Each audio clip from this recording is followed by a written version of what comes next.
I want to start this video by saying I'm in the process of becoming a cinematographer, and I've worked in the lighting department for 4 years now, and this year I decided to go full force into transitioning into cinematography.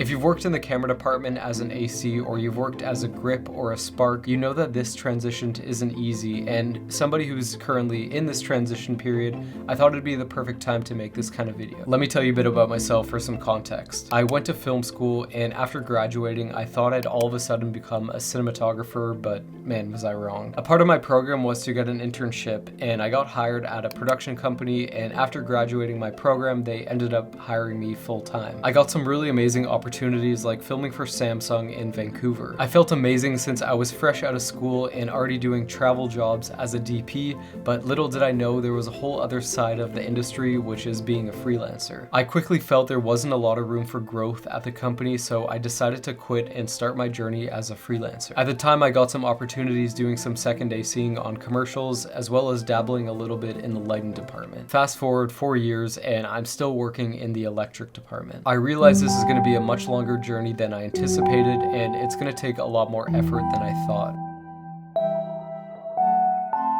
So what is the plan to transition into cinematography and primarily get hired on as that? Number 1, shoot projects. When you first start out, you probably aren't going to have any work to show for. I knew when I first started I wanted to work in commercials, but I didn't have any commercials in my portfolio. My portfolio was filled with things I had just shot for fun, and there were some good shots in there maybe, but there was nothing that had intention to it. To actually get hired on as a DP, you need to prove to others that you're actually capable of shooting projects.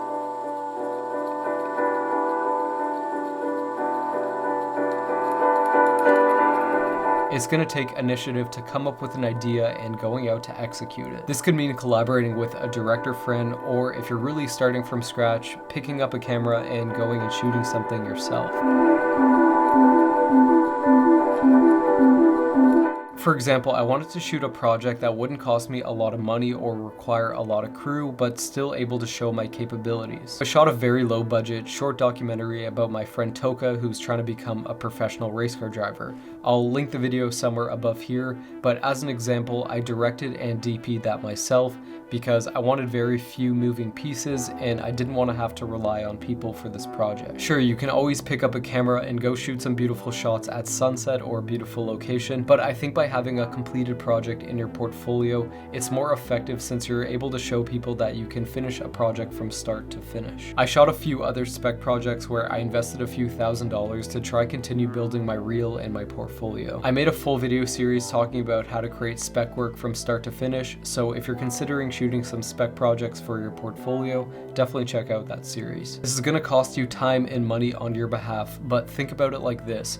If you were to open up a restaurant or start a clothing brand, it's going to cost to get things started. Investing in yourself and in your work is something I wish I did earlier on. When I first started, I was so worried about owning the best camera or worrying about why I wasn't getting any work, when in reality, I didn't have any work to show for. So this year I made a very conscious effort to continuously shoot projects to try and get my name out there. Number 2, networking. There's a saying that goes, it's not what you know, it's who you know, and that's especially true in the film industry. You aren't randomly gonna get a call one day saying, we want you to shoot this big project.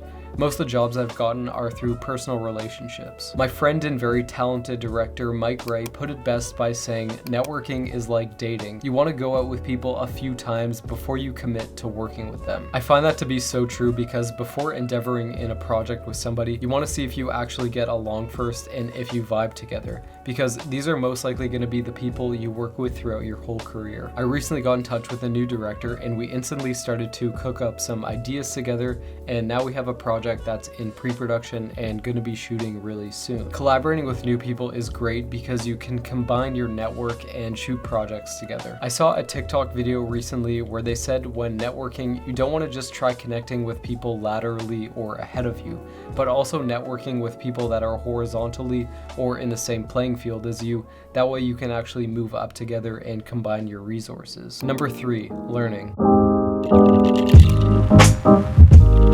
investing your time in educating yourself is super valuable through your whole career. Cinematography is a technical job and requires you to know how to turn creative ideas into a technical plan. I've binged countless cinematography videos and podcasts to help wrap my head around the technical side of this craft. Things like lighting tutorials, shoot breakdowns, and interviews has provided me so much value and given me a head start into knowing how to do this job. I watch or listen to a breakdown and then I'll go out and test it for myself. By learning then applying this information, it will give you experience and knowledge you wouldn't otherwise know unless you tried for yourself on set. Since actually very little time is spent on set doing the craft, it's so important to know what you're doing before stepping onto set. Never before has cinematography information been this accessible to the public, and when I was first starting out, I didn't have all these great resources. I was given this crazy big book that I couldn't even get through because it's just all technical stuff. Number 4, working on set.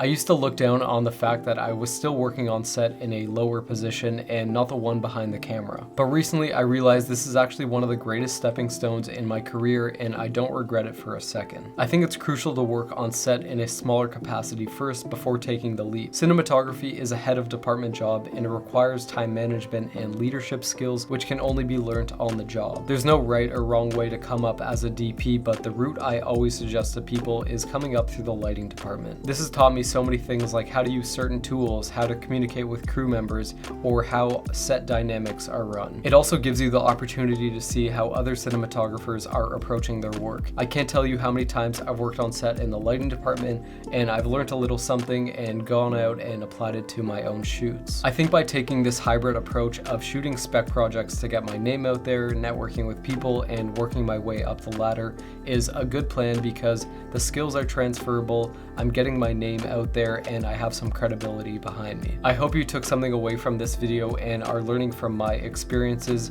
and if you like this sort of cinematography based content and want to see more videos like this, then subscribe to my channel, and thank you for watching.